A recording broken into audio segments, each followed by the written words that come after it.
Watch out, watch out, watch out, watch out! Oh my God! KO in midair!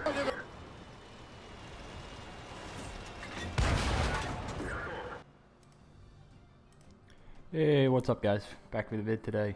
It's been a couple days, but we're back, and today, and more of the things, we're on RNGesus in the Tier 7 French light tank, the AMX 1357, aka the Rapid Fire Menace. We're mid-tier this game, so not a bad matchup. I'm happy with that. Usually take my usual kind of positioning on RNGesus. It's fairly standard kind of stuff. This looks like it's actually the 1944 variant, so it's a little more difficult to go and use the spot where I'm going, but it's still possible. The difference is there's just less bushes to really use. So you can still sit here if you have a good enough crew, like I do. And there still is a bush you can use right here, but on the regular version of RNGesus, rather than the updated one, there's a much bigger, but it's still obvious, bush. So just be fair warning to that yeah, it's there, it's bigger, but it's more obvious, and if people are semi-smart, they're gonna know where you're at spotting. So there's one bush on the entire ridgeline. Wonder where the light tank is. Yeah, pretty standard. But I said we're getting some early spots on the heavies going on their flank. Our team has sent nobody there, so I might as well make them pay a little bit, even though it's very literally a little bit, because you know they very limited alpha damage on this tank. So we've done 184 damage in 2 shots, which is just, just racking it up so far. And we put another one into the tank, which he's a higher tier light tank, and he could almost one-shot us, so taking some damage off of him is very nice in the beginning. But now we're spotted, and it's time to just get out of there, especially with their heavies kind of pushing down the ridgeline. There's really no need for us to be risking hit points this early on in the game. But rather than fall back immediately, we have a bunch of tanks sniping on the ridgeline. I can see that behind me. So I'm thinking at least maybe I can spot them a little bit, and maybe my team can get some shots into them, get some assisted before they reach the ridgeline, and they're pretty safe, with the exception of artillery. Just kind of a fair warning that if you are able to push up to that ridgeline on the other side of where I was just at, it's a very, very, very strong position. Like I said, the only thing that can really dig you out of there is what just happened at 295E2. Yeah. Keep in mind that happens quite a bit this game. I'll just be fair warning. There are already clicks on a lot of poor fuckers, for lack of a better term. But yeah. Also, just the ending of this game is a little nuts, but we'll get into that later. So right now I'm just trying to think, okay, where can I go next? Where am I needed? But then he makes the decision for me as they push in. I'd rather shoot the chariot here, it's easier to pen. We have light tanks moving in front of us as well, but we're just ignoring them and putting shots into the Chrysler, hopefully taking him out. But our shot bounced to the side. We do eat a shot from the Cheaton T95, so a little unfortunate. We don't have many hit points. We're only 890, so kind of precious. Could have been further down the hill there, but we're at right now, and would have been fine, and not taking that shot. But and also maybe letting a few of those actually aim. That is the slight issue with this tank, is that it actually fires faster than it aims in. So yeah, it can be a little tempting just to let the rapid fire trigger go, which you can do at closer range. You can get away with it most of the time, but they're kind of backfires on us.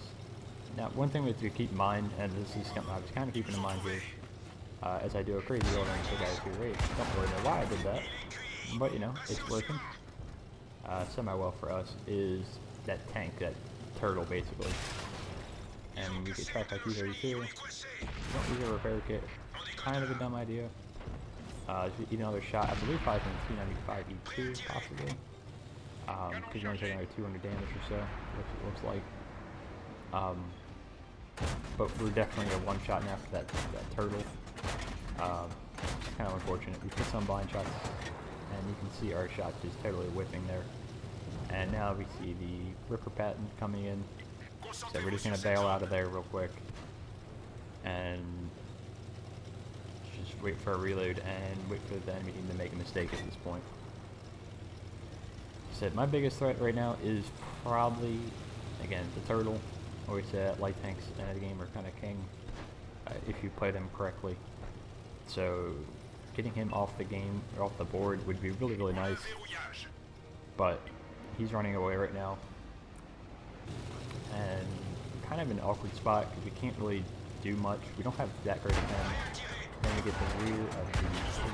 So, unfortunately, he took another shot into us, as ours just bounced harmlessly off of him. And now he is coming to try to take him out. We snap one into him, luckily, I don't know how. But right now we're just trying to keep our head on the swivel. I see the turtles coming in. I have the Ripper Pat in front of me. There's another medium in front of our FCM. So really just kind of keep my head looking around, not making too many more mistakes. One, because we're one shot, and two, I'm still trying to win this game even though we're down 3 tanks. Always trying to win. Never gonna give it up. But so this is a difficult one because they have Overwatch on them, and yeah, we're a one shot. Luckily, the C95V2 to our left misses, which is really nice. He could have actually just gone in there, ran me to kill me, and then shot the FCM in that position. I believe the FCM is actually a one shot as well. Could be incorrect on that, but if I can try to get this out. Yeah, that probably would have been the better play for the C95V2.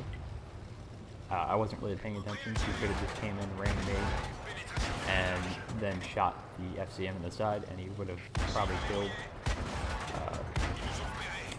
both of us.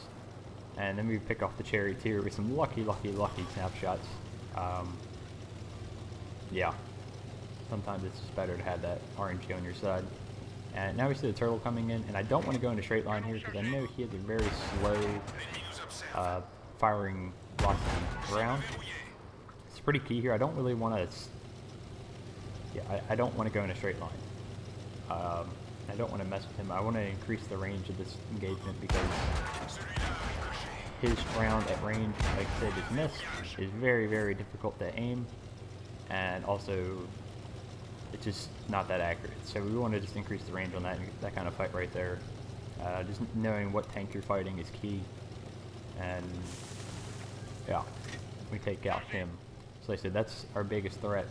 Now we've seen the already 2-shot or nailed 2 one-shots in this game.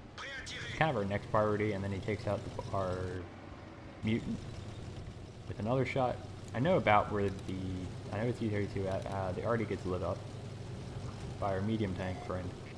And then we spot our T-20 prototype that we put some blind shots into earlier. I do have to keep in mind I'm kind of low on ammo. Unfortunately, our friend in the Crafts Panther gets taken out, so now it's just ourselves versus few 3 tanks. And these shots are kind of key if they're missing. We do pen the last one blind. Again, firing at the rear of those American heavy tanks like that, it's kind of annoying because they're so flat. They're a 90-degree angle basically, so it's hard. If you miss, they're going to bounce. Because they can't hit the engine deck and pen basically. But now, being a little aggressive, but also trying to predict where the enemy is, what they're going to think where I'm at. We know they probably have seen me most of the game roaming around the 3-4 line. That's probably the logical place for me to be at. They don't think I'm going to come in behind them up here. At least I wouldn't think so. And this may allow me to spot the RD. That's kind of the reasoning for this kind of position, I guess. That's the biggest thing with these late game engagements, is just positioning and trying to outthink your opponents and make them think you are where you're not, basically. I don't know. We do put one shot into the T-20 prot, but what that does is lets them know where I'm at.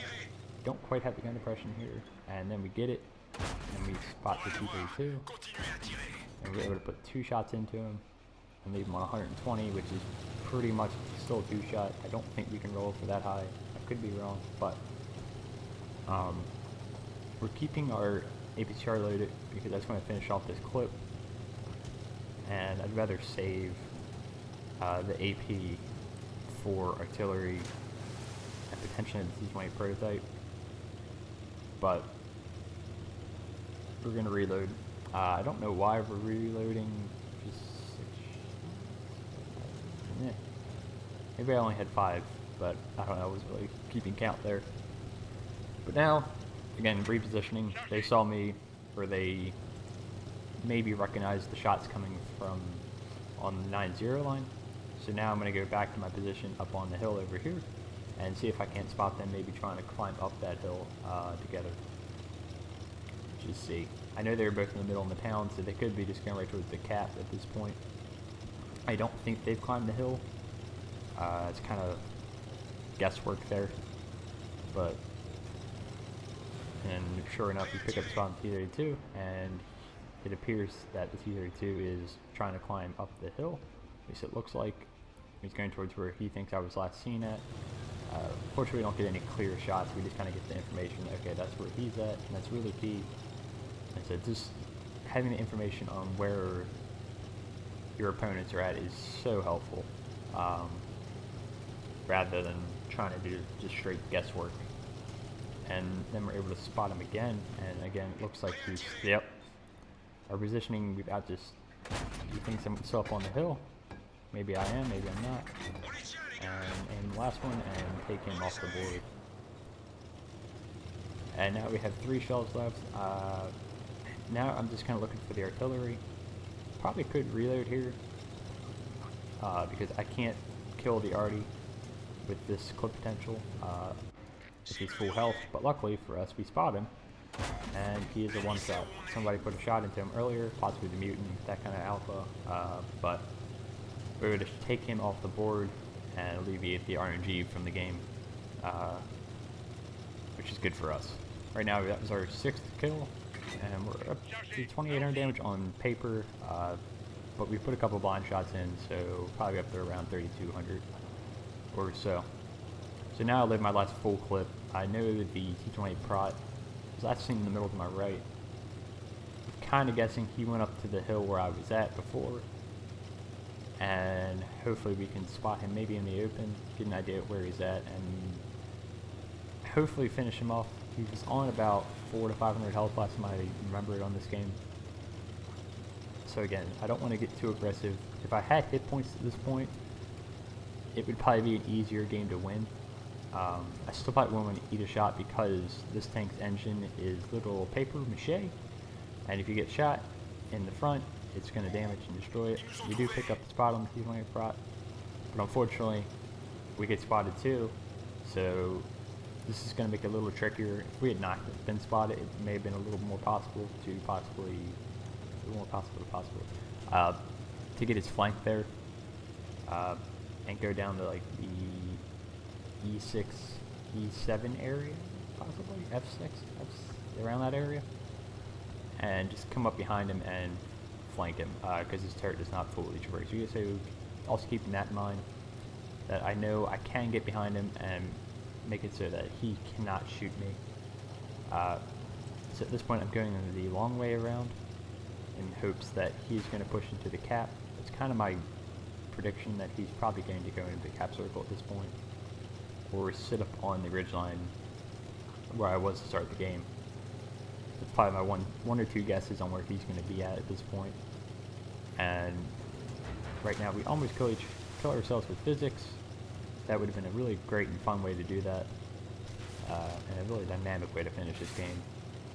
But luckily we avoid the physics death, and we're able to continue on. Now you see the clock is ticking. We only have 50 seconds left.